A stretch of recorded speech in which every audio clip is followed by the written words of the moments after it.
c'était un truc communautaire. Il parlait beaucoup de disciplines et puis je trouvais ça hyper intéressant dans la façon parce que mine de rien, il est très très fort en exécution, discipline et tout ça. Donc il y avait des trucs intéressants à apprendre. C'est principalement ce sur quoi je voulais parler avec lui. Et aussi sur la partie sexuelle, je voulais parler plus de la partie sextao puisqu'il avait une activité où il expliquait comment utiliser l'énergie sexuelle pour pouvoir entreprendre, pour pouvoir lancer des activités. Maintenant, sauf que Ok. dès qu'il débute l'épisode avec cette casserole-là, je reste comme ça, j'ai fait dans ma tête. Est-ce que je continue? Est-ce Mhm. que là, ça va? Est-ce qu'il va pas me répondre? Après, je me suis dit, fuck, sa personnalité, il est comme ça. Le but, c'est pas de. Ouais, ouais. Je suis pas là pour mettre les formes sur. Il est comme ça. Si tu l'invites pour discuter avec lui, tu acceptes tel qu'il est et tu es pas là pour. Sinon, tu n'enregistres pas avec lui, quoi. Donc, s'il faut parler d'un truc malaisant, c'est ce qui me revient en tête. Maintenant, post-production après diffusion, je dirais, j'ai enregistré aussi avec un ancien professeur d'Oxford là, qui est très connu, qui avait fait le clash avec Mhm. Sarkozy, là, Tariq Ramadan, je sais pas si tu connais. Mhm. Non, je connais pas. Je connais rien en politique. Ah ouais. Non, il n'est pas politicien, mais c'est juste qu'il a fait, Ok. je crois à l'époque, c'était sur une émission sur France 2, là, ça s'appelait comment, hein? Euh, Mhm. comment ça s'appelait?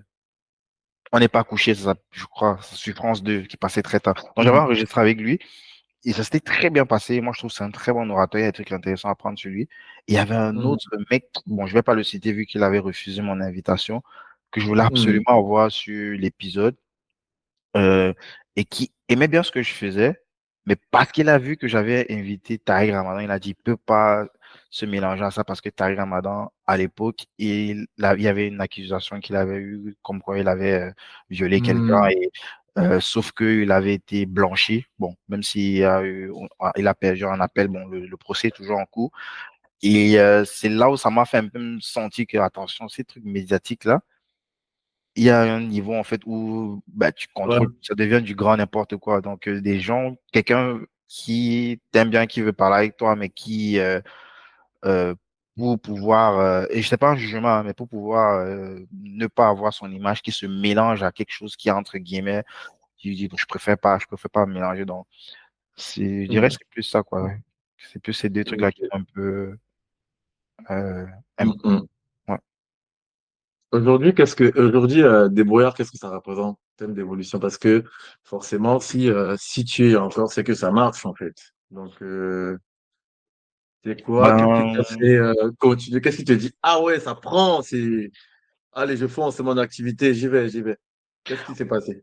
paradoxalement, à ce que tu dis, c'est pas une croissance exponentielle, hein. Ça croît tout Mhm. doucement.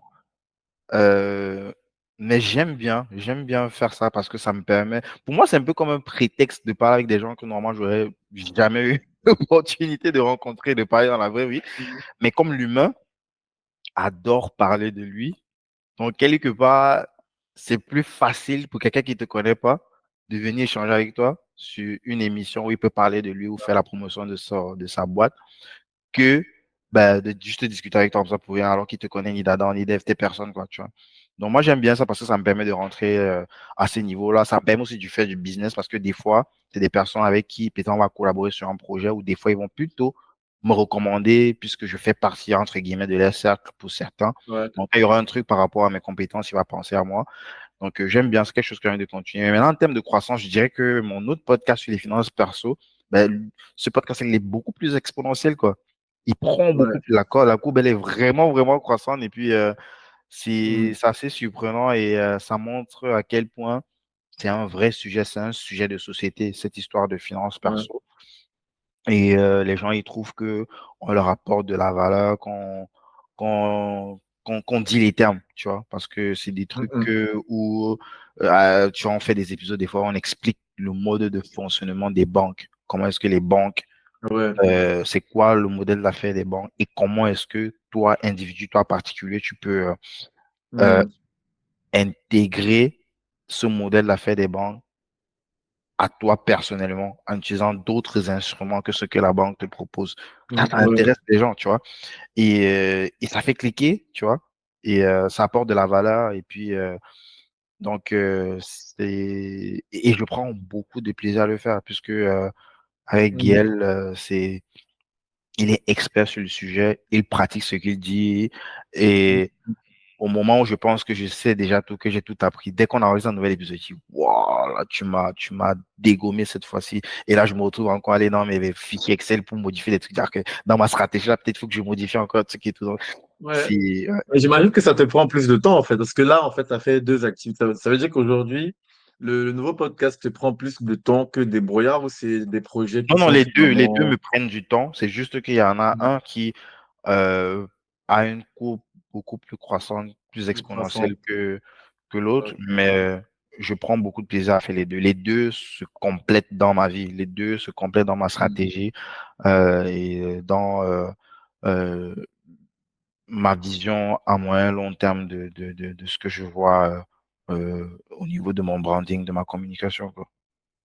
Mm. Mais ça veut dire qu'en fait, sur le deuxième podcast, l'objectif est différent. Donc, on n'est plus en mode égoïste, mais là, on est plutôt maintenant Ouais, sur une ouais, quand sensibilisation, même. sur... J'avoue que pour le Ouais. deuxième podcast, je vais plus m'intéresser à ce que les gens ils cherchent à savoir sur la façon de manager leur argent, sur le fait Ouais. de euh, se créer du patrimoine, de le sécuriser, de le pérenniser, de le transmettre. Donc, je vais aller chercher en fait sur Internet, il y a plein d'outils pour ça. Qu'est-ce qui intéresse les gens et qu'est-ce que je peux proposer comme solution, pas moi, mais des experts, puisque tu vas voir, il n'y a pas que Gay Ouais. qui intervient dessus, il y a Yonis aussi qui va parler, par exemple, d'investissement immobilier, mais multi-résidentiel, qui est parce que les primo-investisseurs utilisent, quoi, parce que ça fait peur, dire, ah ouais, multi, il y a les immeubles et tout, tu vois.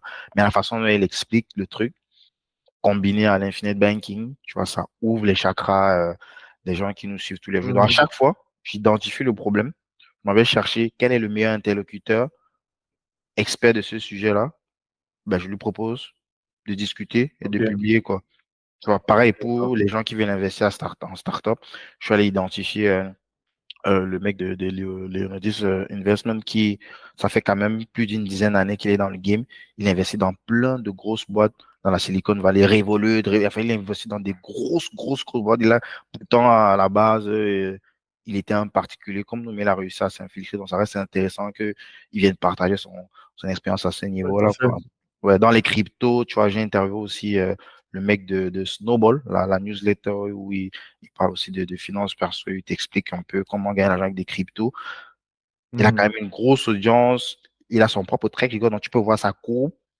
Il est légitime pour en parler. Je vais avec lui, je propose un truc, on discute quoi. Donc, Ouais. c'est ça en fait. Je fais en fait comme un matchmaking entre les problèmes que les gens ont dans le sujet des finances perso, l'interlocuteur Ouais. que je juge le plus approprié pour traiter de ce sujet-là.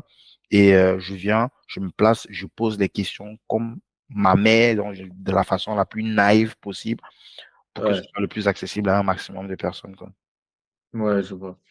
Donc, j'imagine que la motivation aujourd'hui, en fait, je sais pas comment tu fais aujourd'hui. Il n'y a pas que la passion, forcément. Comment tu gardes le cap? Comment tu fais en sorte de toujours te réveiller chaque matin et Moi, continuer? j'adore ce que je fais, hein. Hmm. J'aime ce que je fais. Oui, je dis en dehors de la passion, parce que, dites-moi, par exemple, ce Moi, qui je ne pense lié à travaille la pas. motivation. Et donc, pour pouvoir, quand tu parles de motivation, c'est genre, il faut que je me motive pour aller travailler. Moi, je travaille pas. Moi, je kiffe Non, je veux ma dire, life. en fait, non, même dans ton activité, tu vois, il y a le fait que tu aimes ça et après, à côté